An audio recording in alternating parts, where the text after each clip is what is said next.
Welcome to this Conversations on Groong episode. Today, we'll be discussing Russia, Iran, Armenia, and geopolitical dynamics in Eurasia.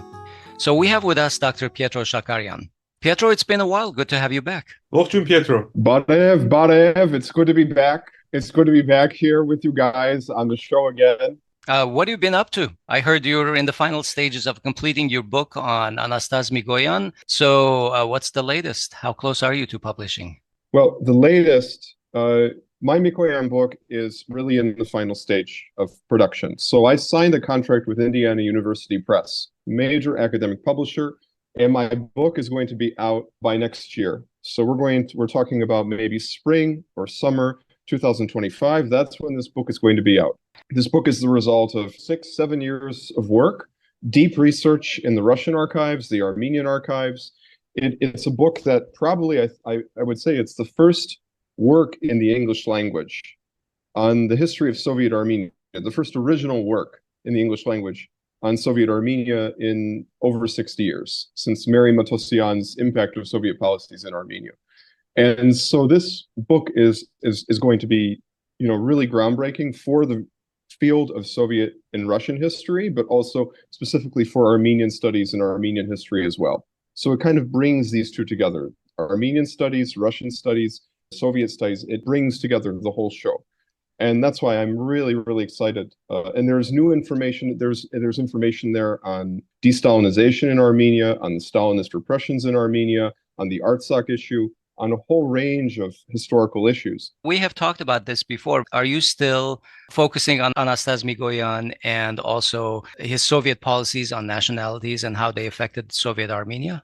Yeah, that actually is the whole thrust of the whole book. I mean, it is that whole issue on Mikoyan and the post-Stalin nationality policy, but wrapped in that is all this material on the Stalinist repressions in Armenia, de-Stalinization in Armenia, Mikoyan's contributions to the development of Soviet Armenia. There's a whole section on Lake Sevan, on the effort to preserve Lake Sevan, on the meeting of Armenian leaders with Khrushchev in 1961. It's a really fascinating story based on memoirs in the Armenian language, also archival materials from the Russian archives, from the Armenian archives.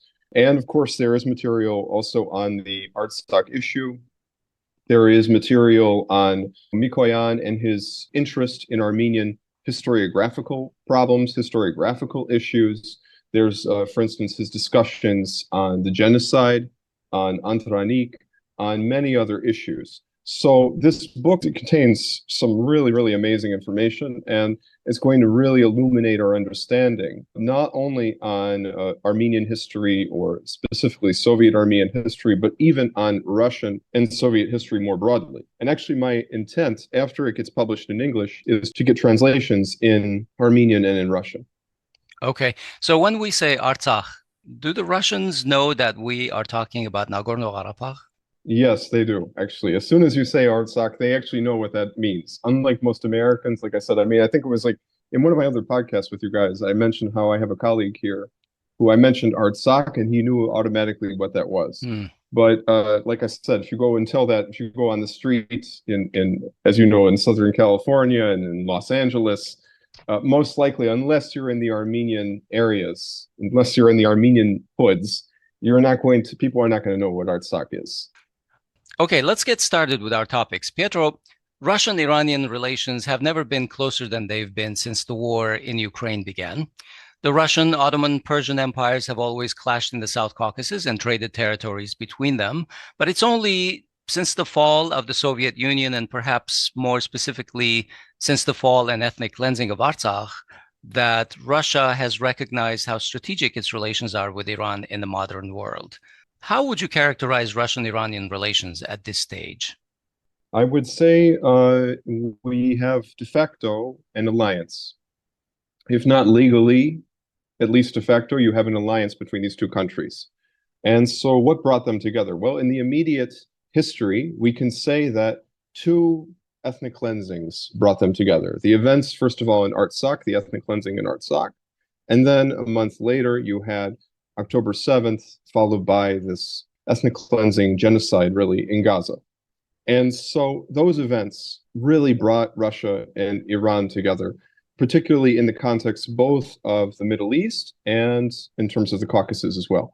But it's important to look at the bigger picture here. So Russia and Iran are two giants. Russia, by area, is the largest country in the world. Iran is one of the largest countries in West Asia. And in terms of area, I mean, that's in terms of population, but in terms of area, it's about the size of Mongolia. You have to think of it like that. It's about the size of Mongolia. And they're also very ethnically diverse countries, both Russia and Iran. They have this issue. I don't want to necessarily say it's an issue, but they have both a similar experience managing diversity in their states. But also, you have to think they're two quote unquote isolated countries, two sanctioned countries. So that also brings them together in this moment.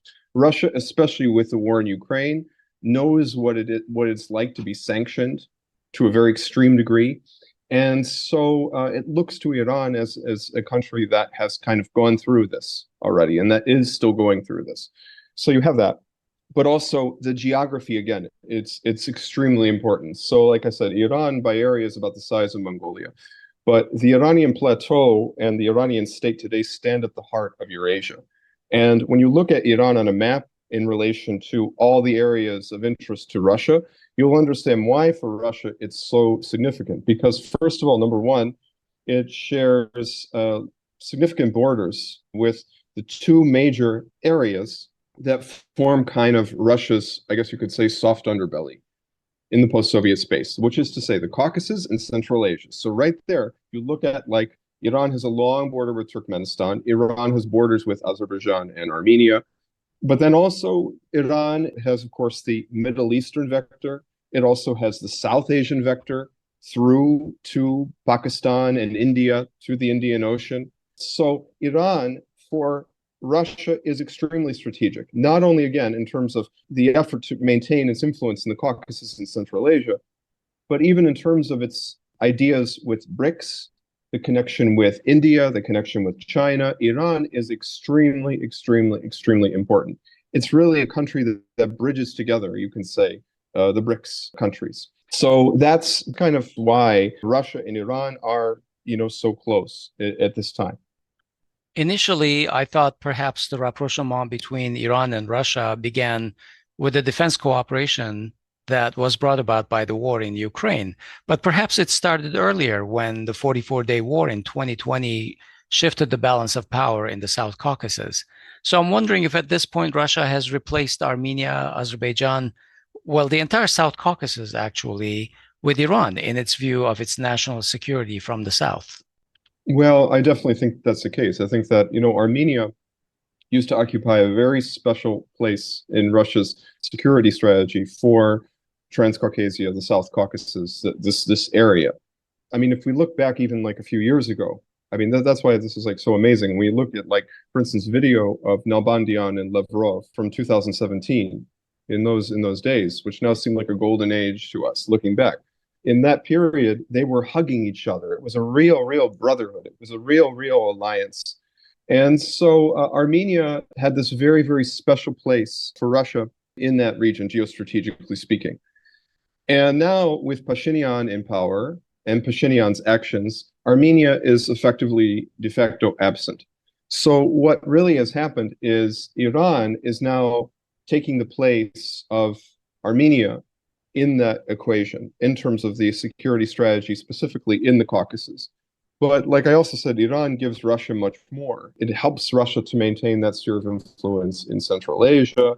There was also that Middle Eastern connection that you were referring to earlier. So this goes back, I mean, of course, in recent history much earlier, but we're talking about the much more recent events, the most recent events. We can look at the events both in Artsakh and the events in Gaza as kind of a pinpoint by which Iran and Russia became significantly closer in their relations. Well, if you want recent events, we can also look at Putin's visit to Baku just last week. Is it possible for Azerbaijan to replace Armenia in the Iran-Russia North-South axis in importance? I don't necessarily think that that's the case, because with Azerbaijan, there is still a lot of distrust toward the leadership in Baku from the Iranian side and from the Russian side. because Azerbaijan plays to kind of this desire of a multipolar world that Russia expresses. Yes, it expresses its interest in BRICS, but it is not ready to discard its longstanding relations with the West. Mm-hmm. And we have to think it's about maybe 2.5 decades where Azerbaijan has developed very, very close relations with many of the forces who are so opposed to Russia now. So you look at, for instance, the American military-industrial complex. You look at big oil, Western oil, in the United States and in Great Britain. And you look at Israel. And in all these respects, Azerbaijan has very, very close relations with all these groups still. They're still maintaining those relations. They haven't cut them off. And they also have very strong relations still with their lobbies in Washington, D.C. But let me just play a devil's advocate here. You say Azerbaijan is not ready to discard its relations with the West. I think people who disagree with you would say no one should discard its relations with anyone. So Armenia should not discard its relations with the West or the East, but that Azerbaijan has been very successful in playing an independent role and boosting its own importance for both the West and the East to Armenia's detriment. So could it be that essentially Azerbaijan is able to get best of both worlds, both support from the West and Russia and Iran because of its importance? Well, actually, that's a good point. I would actually agree that it's not about choosing either or, but it's about the fact that Azerbaijan is still playing both angles. It's not. Yeah, but that seems to be completely fine for Putin because he was just in Baku, and that was one of the most strategic state visits that Putin has undergone. Like he went to. He doesn't make state visits at all. Like, you know, I was looking at the list of state visits of Putin since 2018, and you can count them on a single hand, I believe. So what is accounting for Russia giving so much importance for Azerbaijan? And I think it's important for our listeners to also understand, you know, Asbed, you also mentioned something that I don't agree with. You said, is it possible for Azerbaijan to replace Armenia in the north-south axis? Well, for all intents and purposes, they're constructing a railway through north-south, and I would say that Armenia has long been replaced as a potential for north-south connection between Iran and Russia. How would you address that criticism? Well, first of all, the north-south corridor was only one of many issues that was addressed at this meeting. That was of course discussed. That they had, you know, agreements about this. They had discussions about this. Well, actually, it's not even agreements yet. So this is still in discussion mode. There is no final agreement that there is going to be this railway between Russia and Iran that goes through Azerbaijan. This is still in the discussion phase. So it's not like finalized yet. That's the most important thing we have to, number one, understand, that this is not something that has been concrete, fixed. That's number one. Sorry, it hasn't been finalized in terms of agreements, or it hasn't been built? Because I know that I thought there were agreements and there was financing, but just the construction was now the only last part of it. Or is there more to agree on? I don't know if there's negotiations, but there's no firm agreement, and they have not built anything yet. So it's not, we can't say it. There is definitely this corridor that runs, because I've also seen alternative plans, visions, where basically Russia and Iran are connected over the Caspian Sea. So there would be that connection, but maybe over sea rather than over land. So I don't know at this meeting, but actually it was quite significant that Putin, when he went there, he made a big deal about talking about the Caucasus. He made a big deal about talking about how we still are players in this region. We want to stay in this region. We have no interest of leaving this region. And we still want to maintain this role as a mediator between Armenia and Azerbaijan. That was a huge thing. Plus also, he also mentioned, or he invoked, Artsakh, which was also actually quite significant. Because from the perspective of both the Armenian government now and also from the Azerbaijani government now, the current position of both Yerevan and Baku is to bury the Artsakh issue completely. But it was interesting that in this context, where both Yerevan and Baku really are not interested in talking about this problem anymore, that the Russians are raising this issue of Artsakh amid all this. The other issue that is not addressed in these discussions, we talk about North-South corridor, we talk about Armenia, Azerbaijan, the Caucasus, all this, is the larger context of what's going on right now in the Middle East. the tensions between Iran and Israel. Israel is eager to drag Iran into a war. Iran, as we know, Hania of Hamas was assassinated in Tehran. Iran is still waiting to respond. It's still we don't know what its response is going to be yet, but it's biding its time. And I think another angle of this visit was to send a message to Baku: don't participate in any Israeli actions against Iran in this moment. There was, I think, maybe this element, I think there was actually this element of trying to put a little bit of pressure on Aliyev. So when we look at these visits, we tend to think that maybe this is Putin giving away the store to Aliyev or whatever. But you have to think, still in relation to Azerbaijan, actually, it's not even still. It is, in fact, Russia is a significantly larger country, significantly more powerful country. So there is this coercive element still that hangs over the head of Aliyev when Putin visits. That's why he brings out his full entourage. It's not only to impress Putin or to maybe encourage the Russians to come to the Azerbaijani side or something like that. There is also a sense of fear that stands behind this. So that's also important for our listeners to understand too when we look at something like this. It is true that Azerbaijan wants to play relations between both East and West, by the way. I want to stress that. But we also have to also understand, if we're looking at the forces that are most opposed to Russia, most opposed to Iran in the region, Azerbaijan is not willing to cut those ties with them. And so, yes, this is a very strategic, calculated visit on the part of Putin. But Aliyev has not signaled any change in, for instance, his relations with BP, his relations with Israel, anything like this. And that's why actually I would say this too, that even though Azerbaijan has expressed this interest in BRICS, I don't think that Moscow or Tehran will rush to bring Azerbaijan into BRICS. There will be more of a process. I was actually thinking that India might find that more objectionable and put some India hurdles will. on the That's way. also another. That's That's another player that should be recognized in this process. But as well. Who benefits more from Azerbaijan being in BRICS? Is it Russia, because it sort of tries effectively is increasing, even if incrementally, the importance of BRICS as a geopolitical organization, or is it Azerbaijan? So I'm just wondering, when Azerbaijan agreed or announced that it was going to apply to BRICS, was it at the request of Russia, or was it in exchange for something that Russia provided geopolitically? Or is it Russia that allowed Azerbaijan to sort of make that statement in exchange for something that Azerbaijan compromised? Essentially, I want to know, who benefits more from that angle. I think in that dynamic, it would be Baku benefits more, because the BRICS countries, if we look at, for example, like Kazakhstan as a country, it's bigger than Azerbaijan. It's more geostrategically significant than Azerbaijan. It has more resources than Azerbaijan. Look at it where it's located between Russia and China. So you could say Kazakhstan would maybe make a better member of BRICS. But there's been no Russian pressure on Kazakhstan to join BRICS. There hasn't been much Russian pressure on Azerbaijan to join BRICS.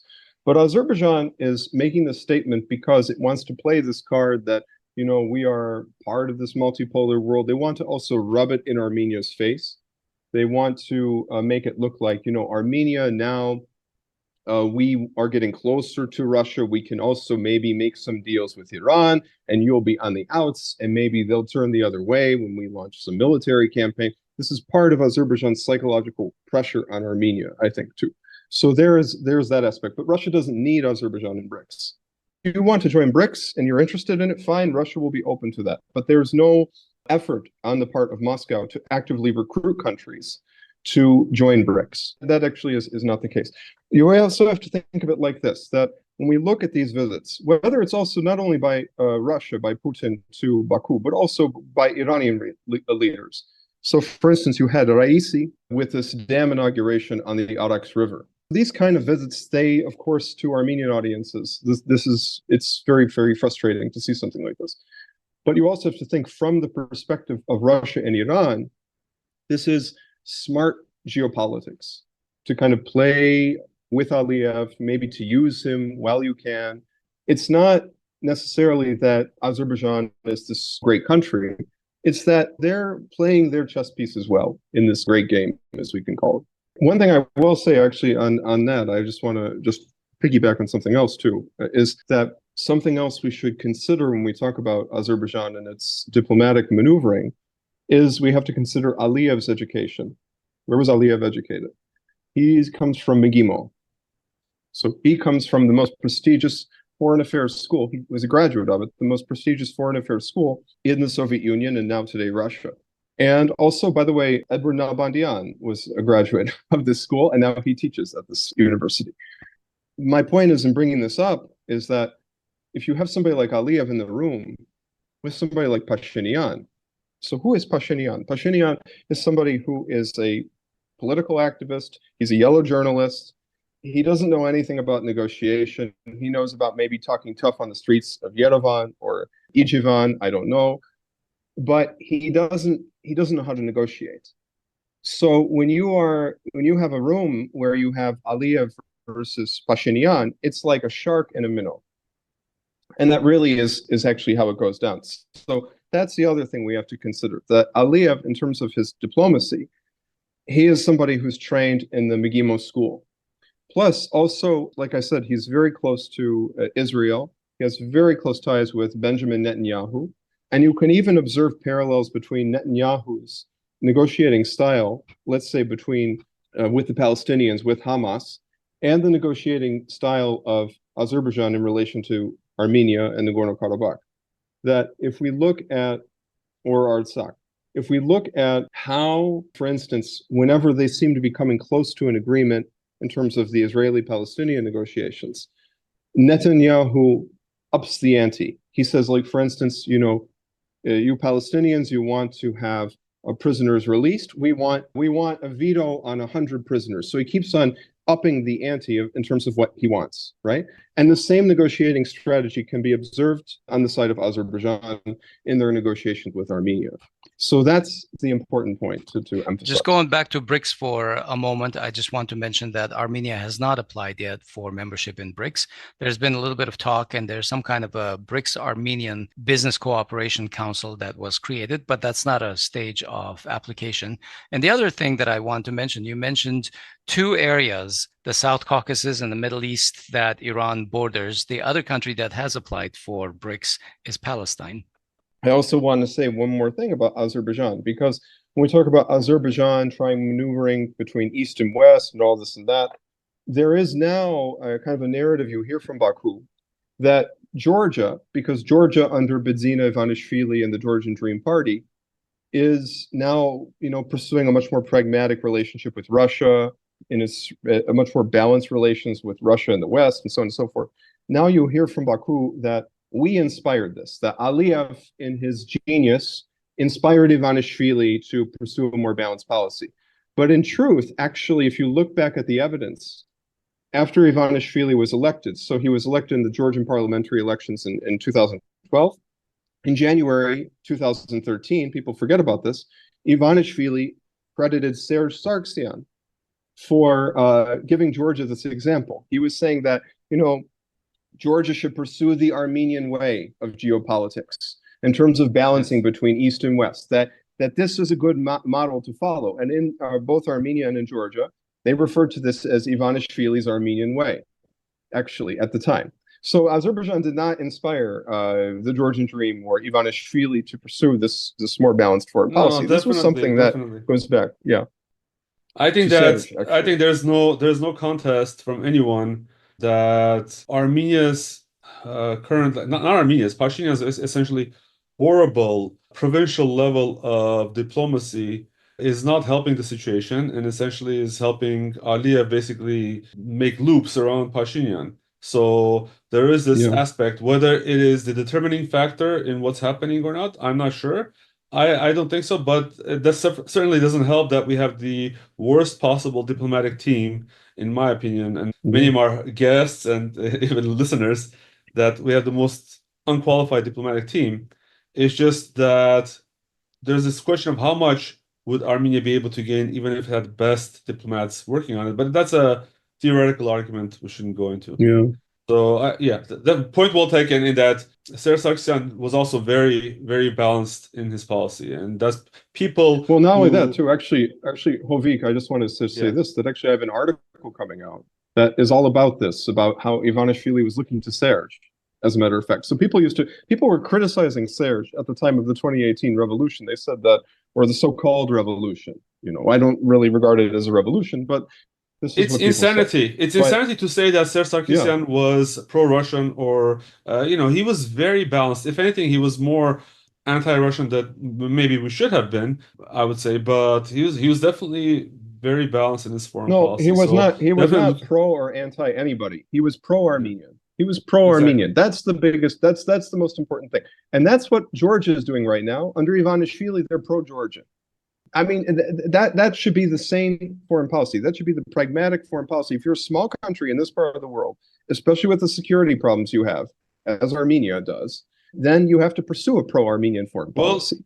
Is Lukashenko pro-Belarusian or pro-Russian, in your opinion? Let's just put it that way.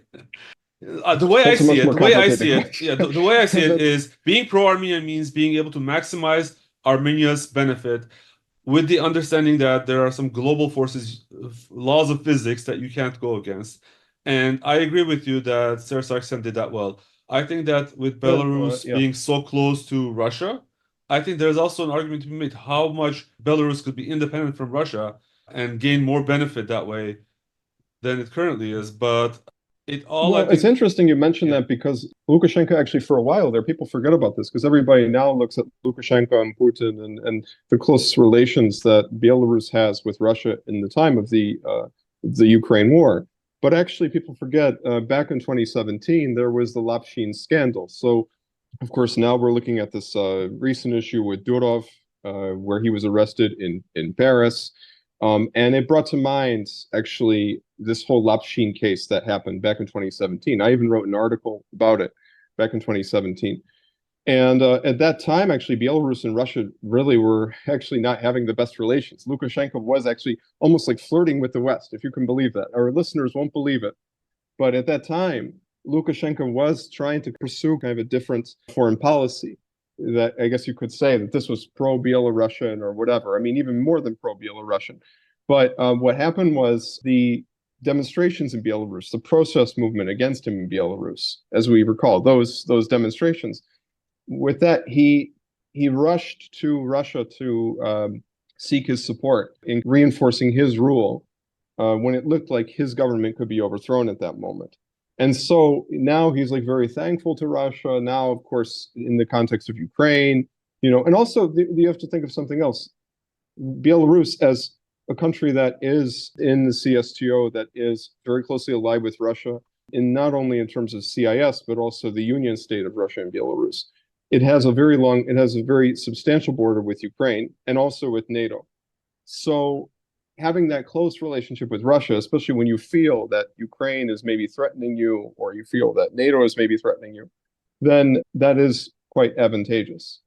So just putting that out there, that the relations between Belarus and Russia, they are close, but they're not necessarily the same on all issues. Even now with the Durov case, actually, Lukashenko expressed a different point of view than the Russian MFA did.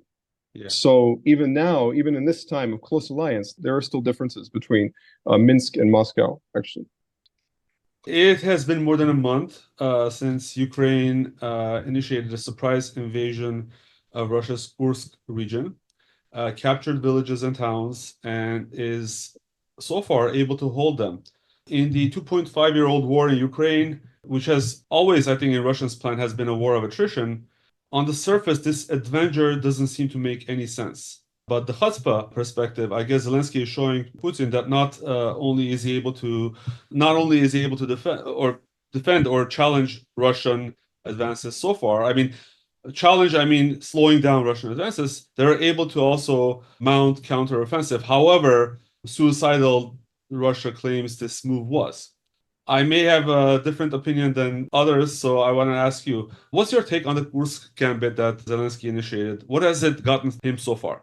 I think what it has gotten Zelensky is plaudits in the West. It has gotten him, rah rhetoric from Western politicians, but it hasn't gotten him much else besides that. It hasn't gotten him any closer to his proclaimed aim of getting the Russians out of Donbass, Zaporozhye, Kherson, and Crimea.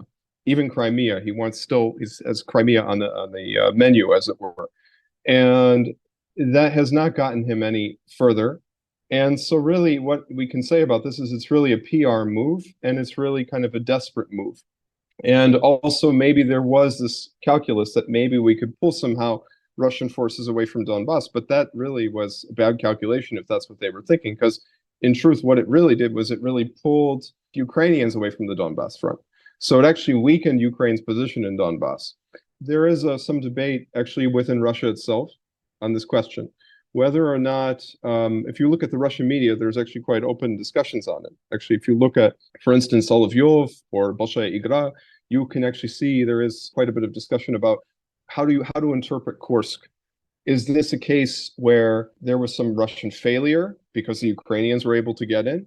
Or was this a trap that the Russians were setting for Ukraine to kind of lead them into Kursk and then to kind of entrap them? There's a famous opera set in the period of the Russian invasions of Poland.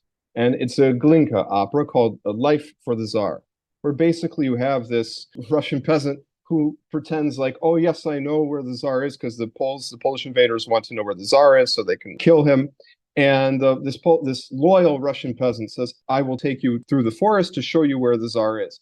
And what he does in the end is he leads the Poles into the forest and he gets them lost on purpose.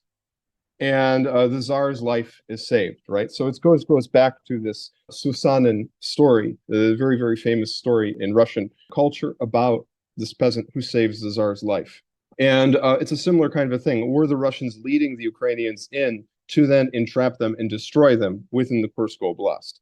There's a very, very kind of intense debate about this, because many people also in Russia see this as maybe that this was a failing, that how could we let these guys in? How can they occupy villages? They're killing civilians. How can we let this happen? You know, that kind of. Well, the thing is, it's been almost a month and they haven't repelled them. They haven't taken them out. Yeah, and that's what they bring up. They bring up this time frame too. So actually, this is another quite interesting thing that in the Russian. It started August 6th. Yeah, this is something that in the Russian media they discuss quite freely. Was this a case where our guys are entrapping them? Because also the other interesting thing is that what lends some credence to this idea, and maybe this was a trap, is the fact that the Russians knew that the Ukrainians were going to go to Kursk. So for instance, I have a colleague who his wife's brother is in the army, and he was saying how actually early in the year they were digging trenches in Kursk because they were expecting that the Ukrainians were going to launch some sort of attack on Kursk, on the Kursk Oblast, that is to say. So there is some evidence supporting this idea that it could be a trap. But again, we have to see how things will play out. We have to see how this is going to go. But I think overall, in terms of the objective of Zelensky on the Ukrainian side, it was a very desperate move. From the perspective of Ukraine, the situation is really bad. It's really, really the terrible. Entire war, I mean, from a perspective of Zelensky, is a very desperate move. I think we are beyond that. I think that for the question of, in my opinion, survival of a Ukraine as we know it is no longer a question. The issue here, and we all know that this has been a war between NATO and Russia. So it may be more useful to frame it from that perspective, and from the perspective of a war between NATO and Russia, with Ukraine acting as NATO's pawn. How serious of a blow is this to Russia? And also one more thing, since May 2000, I think in May, NATO attacked Russian early warning radar, which is very important for detecting nuclear strikes at Russia. So for me, when NATO did that, and I repeatedly say NATO, maybe with the arm of Ukraine, but NATO attacked Russia and destroyed its early warning radar. From that point on, it's beyond any sort of argument whether this is Ukraine or Russia. Essentially, Russia is being pushed and more. And like there's these attacks on nuclear power plants. I've written off Ukraine in my book, but how close are we to a full-blown escalation between NATO and Russia? We're dangerously close, especially with these attacks on Kursk nuclear power plant. In fact, even there was a statement recently from the IAEA about this whole situation. This is something that they're playing with fire. The West is playing with fire. And actually, you raise a very good point, because we talk about what is Zelensky's motive, what is Zelensky's sentiment behind this, or his push behind it, making this Kursk move. But you also have to think that the White House knew about this, that Joe Biden's administration knew that Zelensky was going to do this. And also there's evidence of Westerners who were actively participating in this Kursk operation. So the idea also here, Hovik, is to show they're trying to undermine public confidence in Russia with the ability of the Russian state to defend itself, with the ability of the Russian state to provide security. And that's the same mentality that also informs supporting all these terrorist attacks. I want to challenge you a bit, because you say the NATO knew about it. I think not only knew, more than that, because again, this is a war between NATO and Russia. NATO has hundreds of satellites, and if for the war between Armenia and Turks, both Azerbaijan and Turkey, it could be argued that whether NATO knew about the intelligence that Turkey was passing, the intelligence that was gathered through NATO's it's not like there's a whole lot of doubt, Hovik. Right. No, in this case, I'm sure that every single every single NATO satellite is trained to monitor the entire area of conflict and figure out any target that they could hit. And I bet all those targets are being directly coordinated by NATO planners. So whether who does the pushing of that button that launches the missile, that's like a separate issue. So I think it's important to state that this is a NATO-led operation.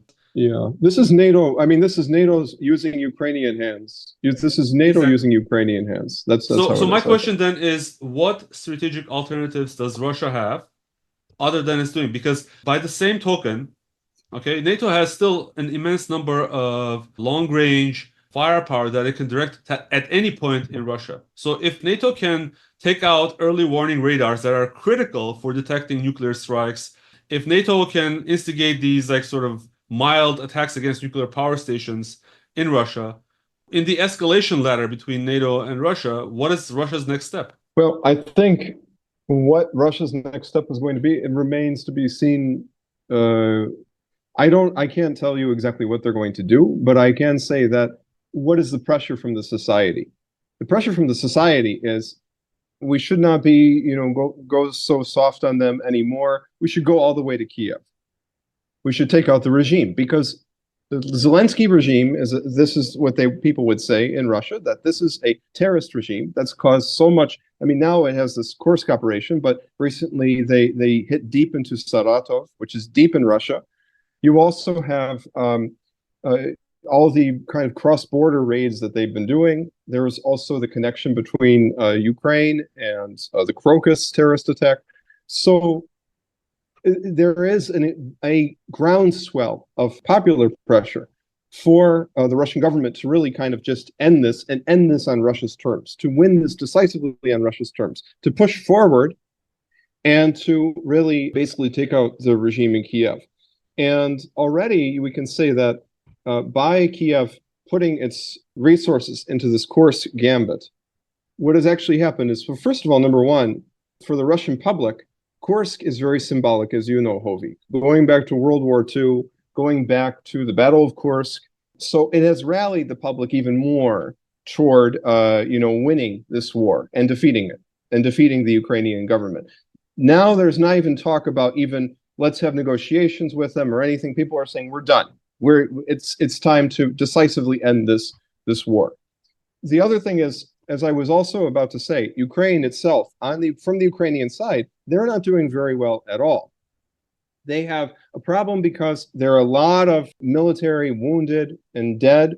There are a lot of people who are, like, for instance, they have people coming in to Sumy Oblast who are injured. They have a problem where civilians in many of these areas don't want to give blood even to the troops. There's a major morale problem in Ukraine with the civilians, also among the troops, because many of them are forced to fight. They're just picked off the streets now and they're forced to fight.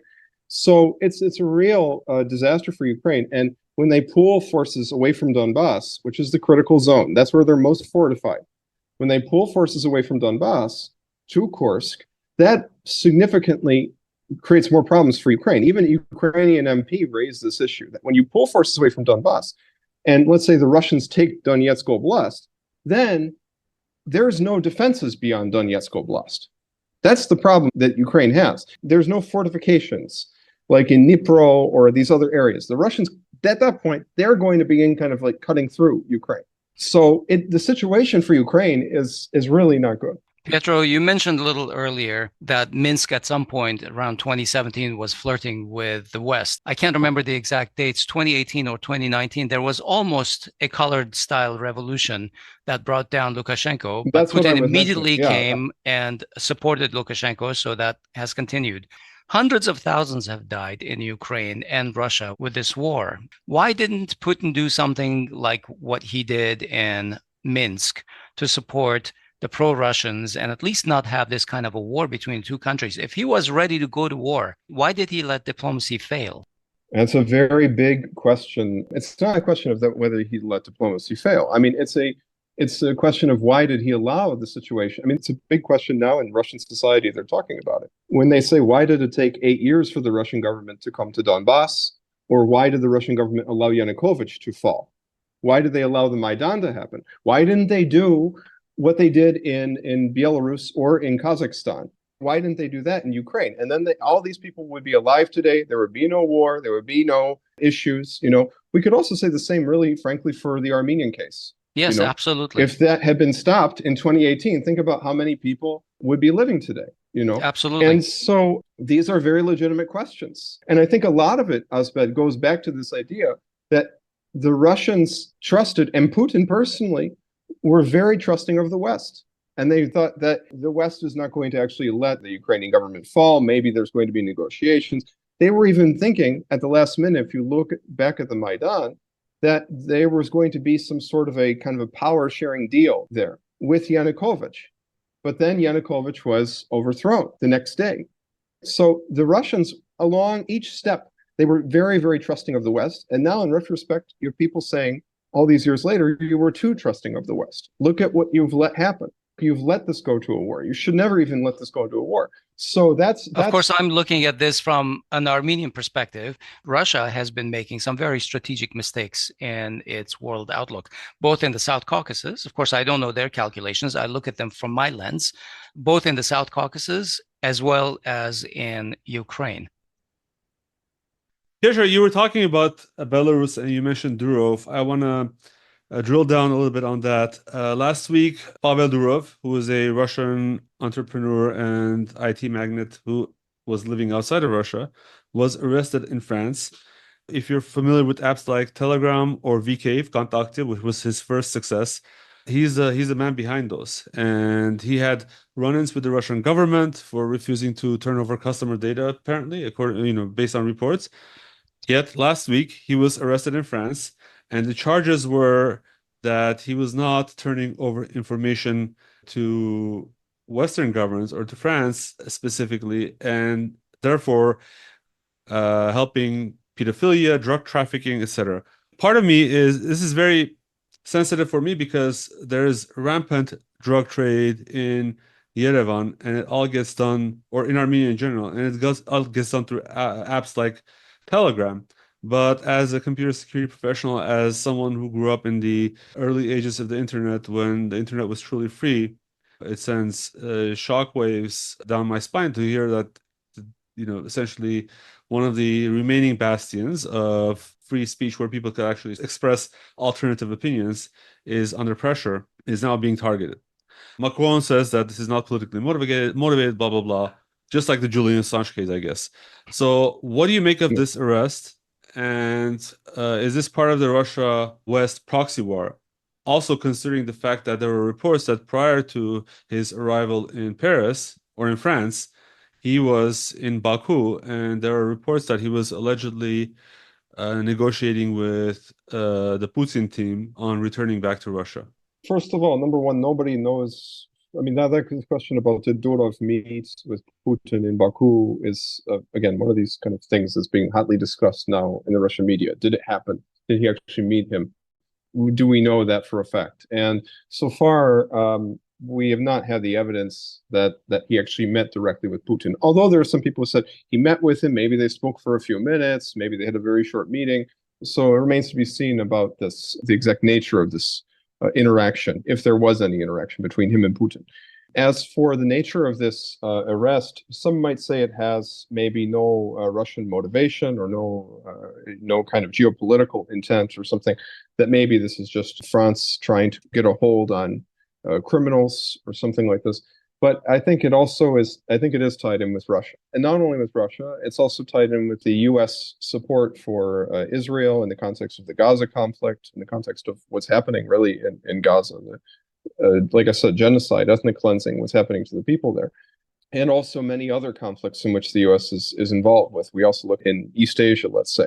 So this would be like a way to regulate or, let's say, limit certain opinions that certain Western elites might call misinformation, disinformation, that kind of a thing, that don't fit in with this narrative of these conflicts that they're overseeing. So suddenly now, one of the most important things for Western elites in Western Europe and in the United States, and actually in the Northern Hemisphere in general, is this kind of emphasis on trying to control the narrative in the media. And in Telegram, they've lost control of that. And more so than, let's say, on Facebook, where, Facebook is doing things at the behest of Western governments. Twitter under Elon Musk is under a lot of pressure. So there is this element. This is very similar to the ban on TikTok, where the narrative is not being controlled by the Western states. Absolutely. And yes, of course, there is a concern about the criminal activity. But when you have, like, for instance, like organized crime, when you had like criminals like Al Capone in the 1920s, and let's say he was using the telephone to communicate with, another organized crime boss in Chicago, let's say, or in Detroit or in Cleveland or something like this. Would the phone company then be liable for the crimes that Al Capone committed? That's what I'm trying to say, that Telegram is merely the means of the communication. It's not Durov himself, being complicit in this, although probably there are some people who could argue otherwise. No, I think you're right. I think what you're saying is fully right in that technology is always going to change, and it's always going to be a little bit, it's always going to be possible to sidestep government monitoring and surveillance, massive surveillance. But the question is to what degree, and there are it has been proven time and time again that law enforcement does have the tools to do its job. It's just that they want, in addition to that, most law enforcement wants other things. In this case, in the case of Armenia, when they complain about Telegram being encrypted, they actually want to surveil opposition members. And in the case of France, I think, and Western governments, they want to control some of the opinions out there that are being expressed. They want to censor content. I'm 100% with you, Hovik, because you have to think, the Armenian police, what is their interest? Are they more invested, let's say, in trying to stop the drug issue in Armenia? Well, let's look at how did the drug issue only became a big thing since Pashinyan came in. So that's number one point to take into account. But the other point is that supposedly they want to do this to, crack down on crime or something like that. But again, like you say, it would just going against the opposition. It would just be used for political persecution. It would not be used for anything that would be for a objective purpose in terms of, objectively fighting real crime. It would be all political. So Well, this discussion is similar to Section 230 of the U.S. Communications Decency Act, which has been a political hot potato for the past few elections. The issue regulates how much content filtering and censorship online and social media platforms should exercise or are liable for when people post content. Obviously, on the telephone line, you can say anything. But for example, on Facebook, your stuff is deleted for some opaque reason they call community standards. On Telegram, there's hardly any censorship, and you can see some of the most gruesome war videos and reporting firsthand and uncensored. But let me add one more thing. So on Section 230, there are differences in how Trump views it and how Kamala Harris does. And therefore, the U.S. elections would probably make a difference in how social media platforms may handle content and narratives online. It's going to be a very interesting election. And I think Trump, especially if we look at an issue like this, I think he'd be more sympathetic to, let's say, the platform owners. Because again, you look at even his relationship with Musk. He even was saying that we should have Musk in the government, at one point. So it's going to be a very interesting election. It's going to be a very interesting, it already is a rather interesting election. Musk will probably have an advisory position with Trump if he gets elected as president. Well, and let's wait and see how it all shakes out. I mean, in the end, I mean, it's going to be a wild election. That's all I have to say. Well, the chilling effect is there anyway in terms of the Durov arrest. I think that many tech entrepreneurs, there's reports that people they're moving completely outside of the EU and they're trying to avoid, visiting the EU. Yep. So regardless of where this goes in terms of whether it's adjudicated in courts or whether popular opinion, sweeps the governments one way or another, I think that the chilling effect will stay on free speech. And we're against that. And also, this also comes amid a kind of a crackdown on differing opinions or dissenting opinions on American foreign policy in the United States itself. I mean, you see these FBI raids on houses of prominent commentators on alternative media. You see, for example, YouTube suspending certain channels for like 1 week or something like this, which is very kind of politically convenient. I mean, Asbed, can you imagine like sometime in the 1990s, you get a visit from the FBI saying, hey, we heard you posted this on Twitter. Can you tell us more about what you were thinking when you did that? It's like, when I see those videos, it's surreal where we have gotten to. And largely, I think most people are unaware of this and unaware of the danger that this poses. I mean, it's Orwellian. Hey, Pietro, you know how there are games where the winner wins the celebrity's voice to win their voicemail greeting? Yeah. Okay, so let's say you're the celebrity and we've won your voice to do our pledge break for us. You know that you can support the Groong podcast and help amplify the impact. I've been with Groong for a long time. I've been with Groong. I mean, the first podcast I did was about the Mikoyan book, which I mentioned much earlier. And I have to say, Asbed and Hovik are fundamentalists when it comes to getting the real information, the real news. So this is an extremely valuable podcast. It should be listened to more people. They have wonderful guests on here. Some of the most well-informed and intellectual thinkers and speakers in the Armenosphere that you can imagine. Not only the Armenosphere, too. You also have Georgians, Iranians. You have different guests from different countries on here. But anyway, I digress.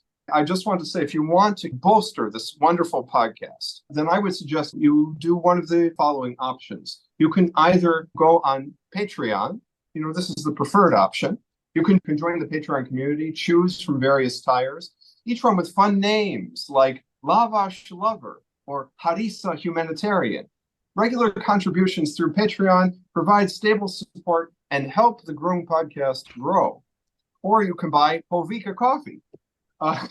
If you prefer one-time contributions, you can buy or Asbed a coffee through the Buy Me a Coffee page. Whether you enjoyed a specific episode or simply want to show your appreciation, every contribution makes a difference. There's also the option of YouTube Super Chat. If you watch Groong on YouTube, you can support Groong directly by sending a Super Chat comment during the live streams or the videos.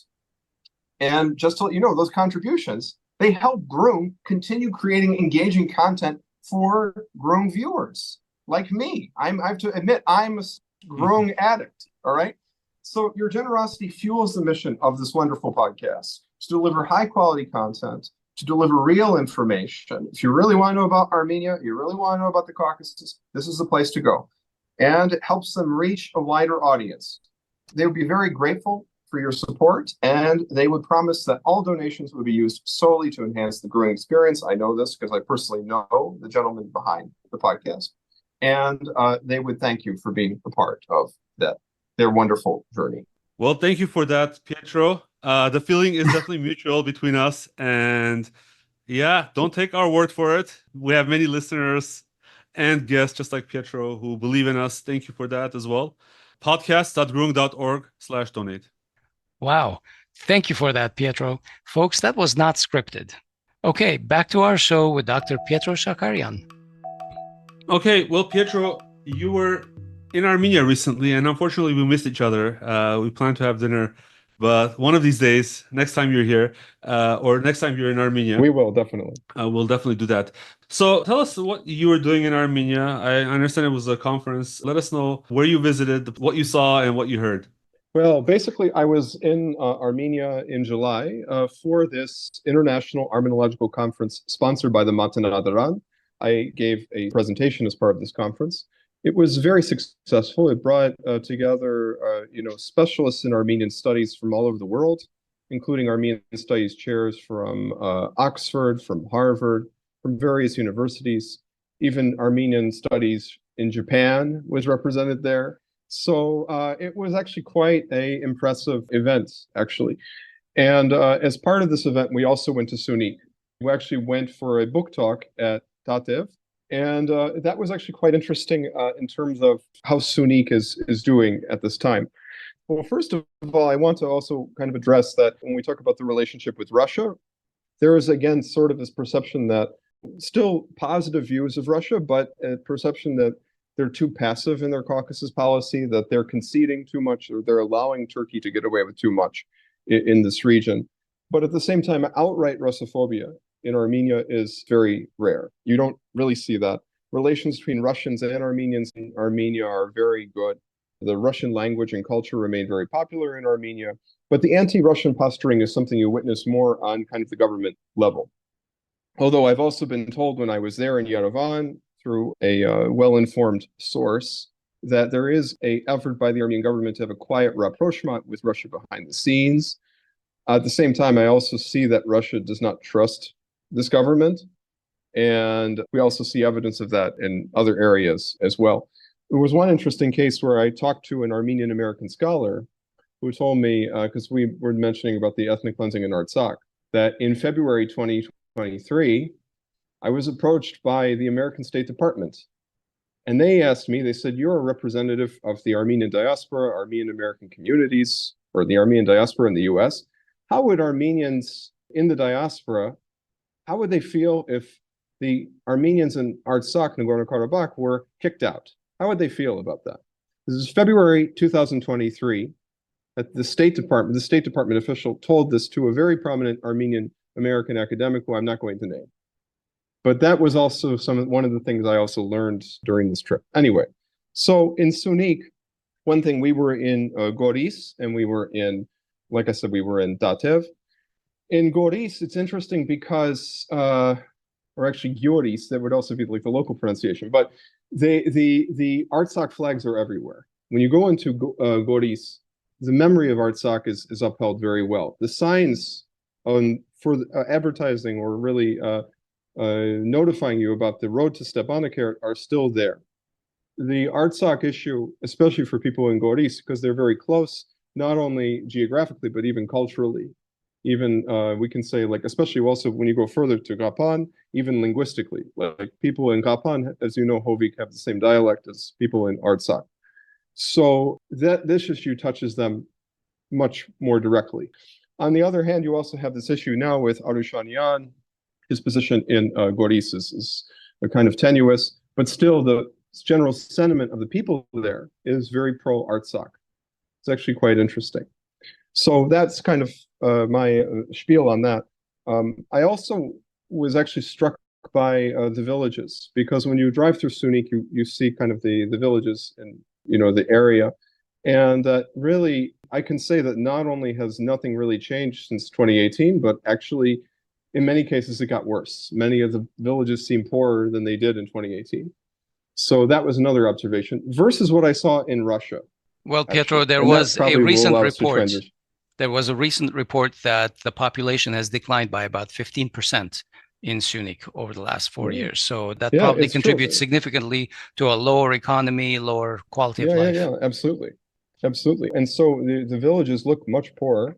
And what struck me was, again, I'm about to discuss more when I was out on the road in Russia, but when I was taking a train from St. Petersburg to Petrozavodsk in the north of Russia, in the Republic of Karelia, that you could look out the window of this train, and we're talking about like a 6-hour train ride, and you could see the Russian villages. And the Russian villages, my God, they were prosperous. I mean, sure, you're going to see, just like in Armenia, the abandoned Soviet-era structures, the unfinished factory or something like this left over from the Soviet times.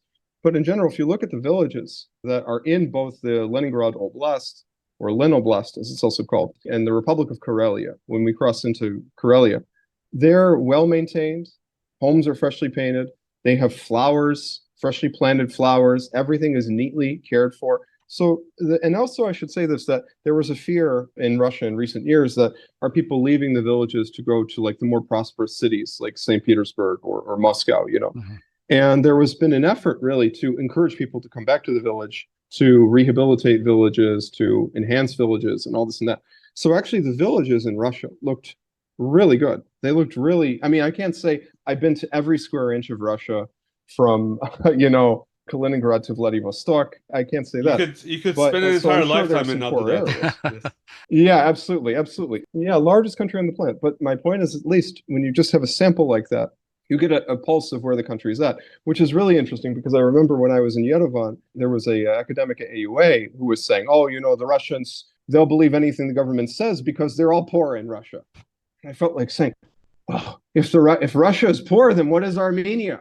look at like Syunik, especially a good example of that. Yeah, look at the regions. And that's actually a national security issue. We talk about Syunik, people leaving Syunik. We talk about people leaving, you know, Vyazor or any of these areas, Tavush. Yeah, Arkonik. That's a national security problem for Armenia, that people might be leaving these regions or that they're not invested.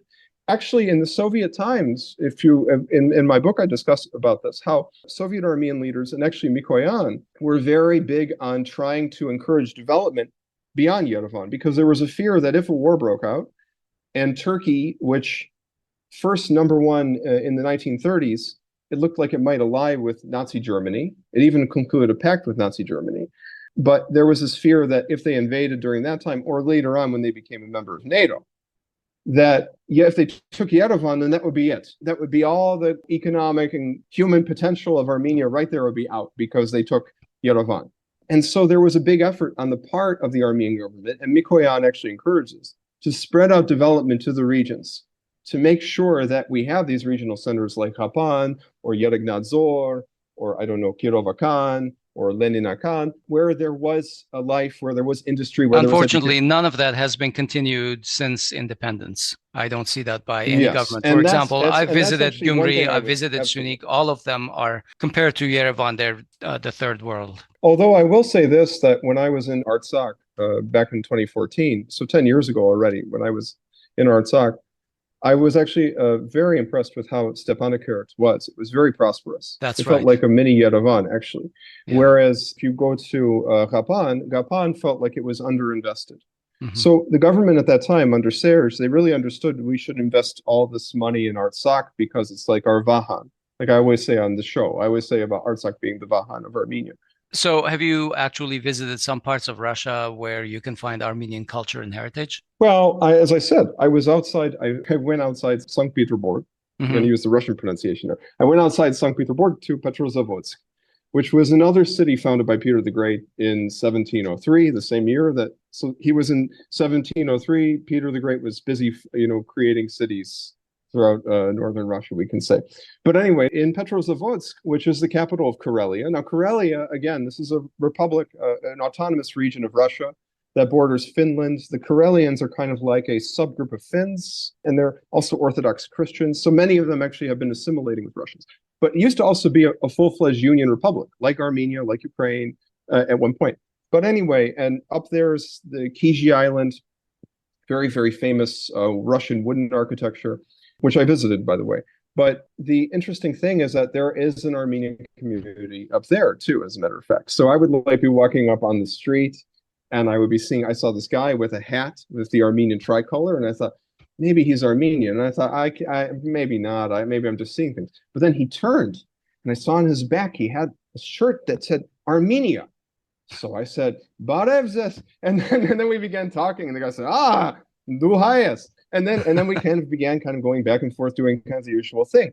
And the other fascinating thing about being out in the regions of Russia, I mean, so when you're out in Petrozavodsk, this is not Moscow or St. Petersburg. Even this city, which is essentially a provincial capital, it was very prosperous. They also have celebrity chefs who fled St. Petersburg, the busy life in St. Petersburg, and kind of reestablished themselves in Petrozavodsk and have all these kind of really upscale but very affordable restaurants throughout the city. They have wonderful cuisine in Petrozavodsk. So in terms of the Armenian vector, one of the interesting things I personally witnessed was I went to this Russian Orthodox cathedral, Alexander Nevsky Russian Orthodox Cathedral.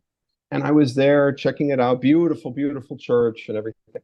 And right next to it, in the park where this church was located, I see this like khachkar in like black granite. I'm wondering, what is this? I go up to it, and it says that it was donated by the local Armenian diaspora to the city of Petrozavodsk in honor of the 300th anniversary of the founding of the city.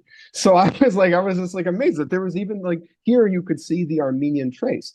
Plus also, again, as a provincial capital, you get a sense of what might be elsewhere in Russia. So they have these kind of like chain grocery stores here in in St. Petersburg, but also in Petrozavodsk, like Vkusville or Perikrostyok. And when you go into these grocery stores, you see all these products from Armenia, well stocked with Armenian wines. It used to be when I first came to St. Petersburg, the Armenian wine was kind of lobbed together with the Georgian wine into a section that would be called former Soviet countries or even Georgia. And now all of a sudden, Armenia, I can say, has its own section in the wine aisle of the Russian grocery stores. What about Armenian cognac? Because we've actually heard Russia is putting some hurdles against importing Armenian cognac. Well, cognac is another story. I'm going to get to that in a moment. But the interesting thing is how when you go to these stores and you see they have Armenian apricots, they have Armenian dried fruit, they have Armenian wine, they have Armenian cognac, they have all these different Armenian products from Armenia. And you have to think this is just Petrozavodsk. This is replicated in every province, all these cities across Russia. Think about that. Think about how big Russia is. Think about the area of Russia. Think about the population of Russia. And think about how, whenever they go to the grocery store on the weekend to buy their groceries or whatever, they see Armenian products there. They see Armenia there. They're buying Armenian products. So we can see in real time through something like this, how the Eurasian Union is impacting Armenia economically, how it's actually, creating this quite positive economic effect. As for the cognac, it's interesting because, as we know, there's recently some scandal with that in terms of kind of like the consumer group raising this idea that maybe there's something wrong with the cognac or something. Now, to give you some sense, Russians love Armenian cognac. The Armenian cognac in Russia, we're talking about, it really is about 80% of Armenian cognac exports go to Russia. Mm-hmm. Russians, when they buy cognac, they don't look the French cognac, or they fall back on Armenian cognac. In 2023 and the first half of 2024, close to $300 million worth of Armenian cognac was sold to Russia. Okay, so think about that. So when a Russian consumer group is beginning to say, hey, maybe there's something wrong with the cognac, that's designed to put a little bit of a squeeze on this government in Yerevan. And not only that, now we're suddenly seeing, if you go to the grocery store in St. Petersburg, for example, you now see all of a sudden they have a special display on cognac from Crimea, cognac from Dagestan. They're encouraging kind of the domestic cognac, And also, let me tell you, Armenia, they would have no way of replacing a market like this. No way. Where 80% of the exports go to this country, where there's such a demand for the cognac. That's absolutely true. Think about this. France, okay, so they love this government, and Yerevan loves France. They love Macron. They love everything about, Paris and all this. Okay, well, the French are pretty well known for making their own cognac. And the French are pretty nationalistic when it comes to their own cognac. So Why would they be compelled to suddenly give 80% of their cognac market over to the Armenians? They wouldn't do that. It's not going to work. And the Armenians certainly couldn't do that in short order. That's the other thing. All right. We're going to leave it there for today. Thank you, Pietro, for joining us. Thank you, Pietro. Thank you, Asbed. Thank you, Hovik. I'm glad you're in good spirits. It was a lot of fun. I love being on the show. Thank you. That's our show today. This episode was recorded on August 28, 2024. We've been talking with Dr. Pietro Shakarian, who is a historian of Russia and the Soviet Union and a postdoctoral fellow at the Center for Historical Research at the National Research University Higher School of Economics in St. Petersburg, Russia. He's currently completing his book on the major role of Anastas Mikoyan in the Soviet nationality policy reform and de-Stalinization during the era of Nikita Khrushchev's thaw. For more on Dr. Shakarian, please visit his page through our show notes at podcast.groong.org. We look forward to talking with you soon. I'm Asbed Bedrossian. And this is Hovik Manucharyan. Please follow us on social media and follow us everywhere you get your Armenian news. The links are in the show notes. Thanks for listening. We'll talk to you soon.